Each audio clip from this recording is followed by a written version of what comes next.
Esto que estáis viendo aquí a las mías espaldas es la plazuela de les Amériques.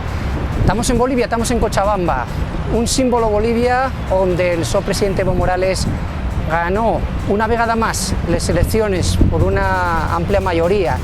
Y estamos en Alderiques de Asturias Televisión, vamos a percorrer este país sudamericano para ver a vos todo lo que es esta realidad, una realidad, la boliviana, que no yo conocía, quizá ves más folclórica que otra cosa, pero en Alderiques de Asturias afondaremos con ellos protagonistas a lo largo de un reportaje que vos ofertaremos en cuanto al nuestro retorno.